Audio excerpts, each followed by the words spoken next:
Hello viewers, welcome once again to my channel. Today I'm going to discuss the topic joint variation, which is the continuation of my works on variation. And we've discussed direct variation, inverse variation, and the introduction to variation. Please kindly subscribe to my YouTube channel if this is your first time of viewing, and follow me in my Instagram account at Chidebube. Now, when you talk about joint variation, it's not a special kind of variation.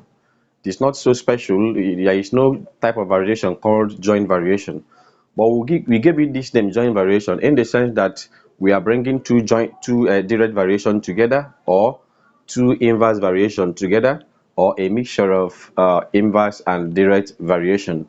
Okay, so joint variation talks about the relationship that may exist between three quantities, no more two quantities this time around. In such a situation, you say that that kind of variation is a joint.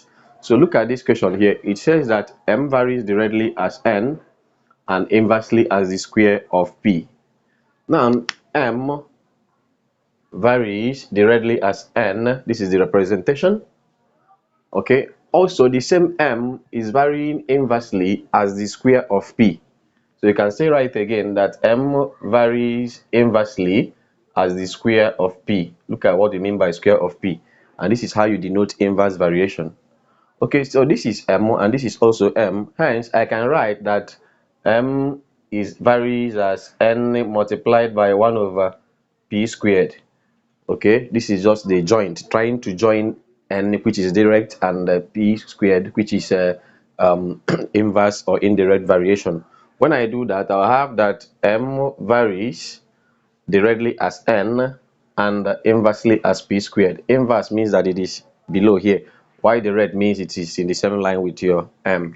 Okay, and I've made a clear clarification pertaining to this inverse and direct variation individually. Okay, now remember, to remove the sign of proportionality, a constant must be introduced. Hence, I can write that m is equal to k multiplying n all over p squared. Okay, now this n can be seen as n over 1. So cross multiply, this is m over 1. Cross multiply, I want to make k subject to the formula, because I need to get a constant. So when I cross multiply, kn times 1 will give us kn equals m times p squared is the same thing as mp squared. Okay, at the end of the day, to get my p, I'll divide both sides by n. So I will say over n all over n cancels out. So the constant of the variation is equivalent to, okay, let me write it this side. The constant of the variation k is equivalent to mp squared all over n. If this is a constant of the variation, you can now see that our m is 3. So I will say that k equals m, which is 3. I'll put 3 in place of m, multiplying p. They say that p is 1. You can see, so it's 1 squared all over n. N is equivalent to 2, so you have 2 here. So this is something as 1 squared is 1. 3 times 1 is 3 all over 2. So the value of k is 3 over 2, which you can reduce as one whole number, 1 over 2. Now, to get the formula connecting them, which is the first question here, says we should get the relationship between m, n, and p. Look at the relationship here.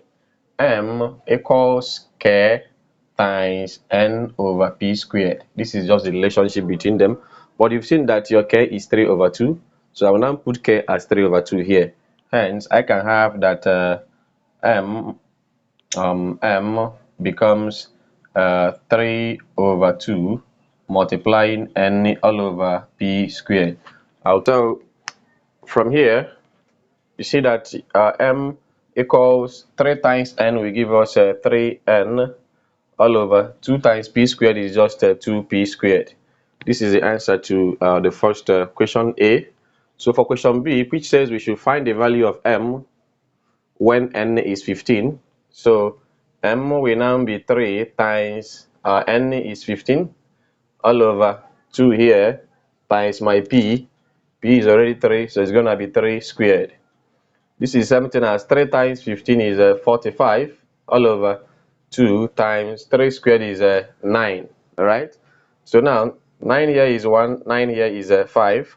So m equals 5 all over 2, which can be seen as two whole number 1 over 2. So if you've enjoyed what you've watched, kindly consider subscribing to my channel so that you'll be notified whenever I upload a new content. Thank you.